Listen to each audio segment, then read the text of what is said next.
mastership bonus. Mula sa sales master hanggang imperial master. Isa-isahin natin ito. Maiksi lang naman po. Okay, ito yung kauna-unahan. Tingnan niyo po, para sa akin, ang pinakamahalaga na mastership sa Atomy ay sales master. Logic, kung logic ang pag-uusapan, kahit walang imperial master, makakapag-sales master ka. Pero hindi ka makakapag-imperial master kapag walang sales master. Palakpakan natin lahat ng mga sales masters natin. Sila ang totoong heroes, no? Kung ang bawat isa sa atin, palagi tayong nakapokus sa baba at nag-create, no? Nag-generate ng sales master, ito po yung pinaka-importante. Ang Pilipinas, dadami din ng mga masters, no? So nawa, magtulungan po tayo, paramihin natin ang paramihin ng sales master. Mahirap ba mag-challenge? 1 to 15, and then 16 to the end of the month. Mahirap? Nasa mindset, sabi ni Sir SP. Tingnan niyo po, kung mahirap, tingnan niyo po, sa global, as of February 2025, mayroon na po tayong 522 na sales master. Sa Pilipinas, as of February 2025 din, 42,000 mahigit. Ibig sabihin, more than ilang percentage? Kung sa Pilipinas, ang active ay mahigit 100 lang, ang laki ng porsyento ng sales master. Pagka sabihin natin ngayon, mahirap. Pero ang dami nang nakagawa. Mahirap pa rin. Ang dami nang nakagawa, mahirap pa rin. No? Anong incentive po makukuha dito? Aside from General Commission sa bonus, mayroon po tayong Hemohim, the fame, at saka yung evening care. Ito po, huwag niyo pong ibenta pag naging sales master po kayo. Gamitin niyo po. Kaya sa akin, natanggal yung mga mapa sa gamit. Marami akong mapa dahil nasunog po sa farm. No? And then, sunod po dito ay Diamond Master. Ang kailangan lang po dito, mag-challenge po tayo, 1 to 15 or 16 to the end of the month. Dalawang sales masters sa minimum.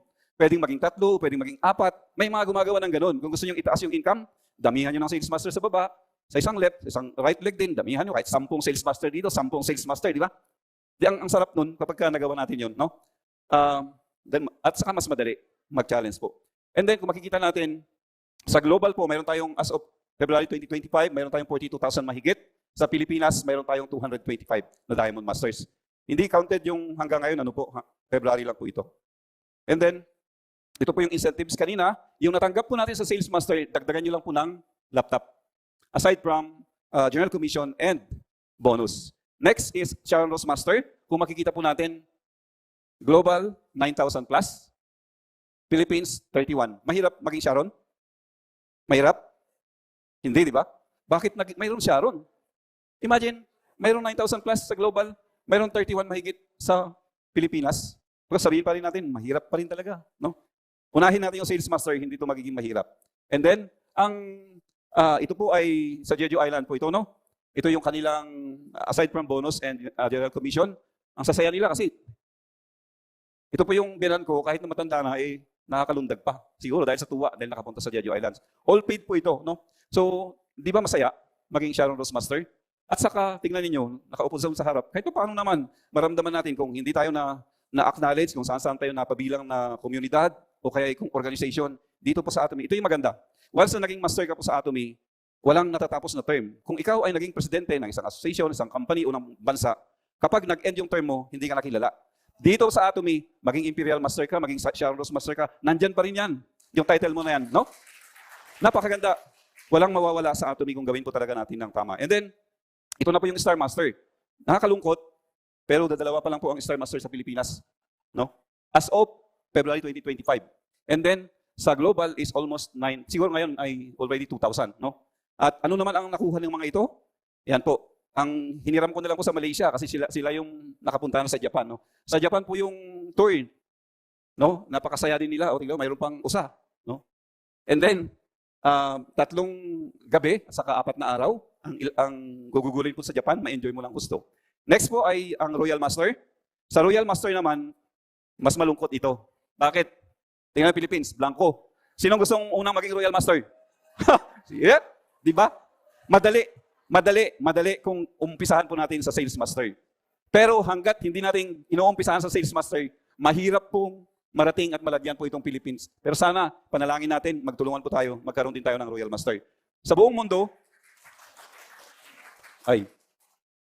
yan, 422 sa buong mundo. Next, ang nakuha po nila dito, ito rin ay hiniram ko din dahil wala pa pong Royal Master sa atin. Hiniram ko lang po din mga pictures ng mga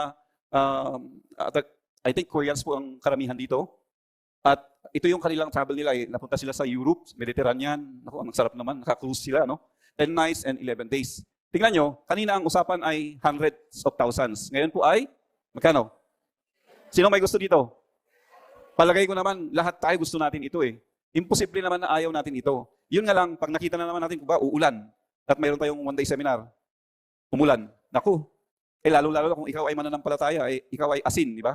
Matutunaw ka pag lumabas ka No? Kaya maganda po na tignan natin yung magagandang benepisyo kung gusto talaga natin yung makarating po sa Royal Master. And then next po, ay Crown Master. Ilan na? 84. Siguro ngayon close to hundreds na. Dahil February 2025 po ito. Marami na pong na-promote ata ulit. No? And then, tingnan nyo po ito. Dito po ako talaga na-encourage bilang isang senior. Sino bang mga senior dito? Taas nga po ang kamay. Tingnan nyo, ang dami po. Ano? Tingnan nyo po ito.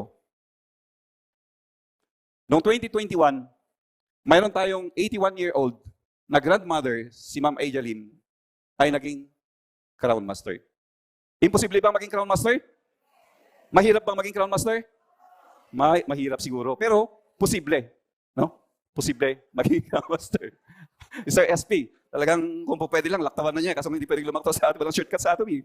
And then, tingnan nyo po, ang 12 million at mayroon ka ng luxury car, worth mahigit pong 2 million din.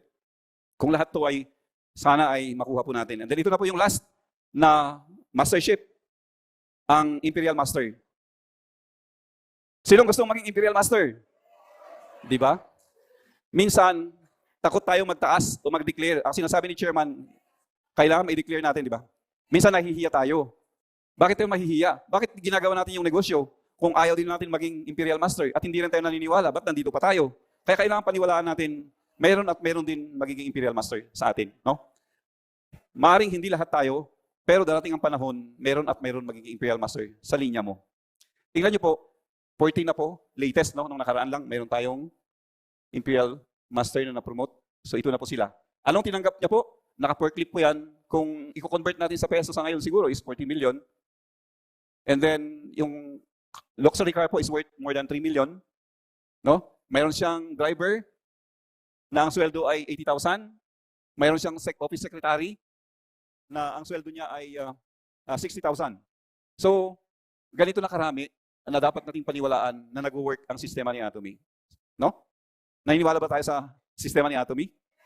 Kasi mayroon tayong proof. Noong nagsisimula sila, mahirapan tayo. Siguro kung parehas natin sila noon, nung nag-start, hindi rin tayo maniniwala. Pero this time, mayroon na tayong pruweba.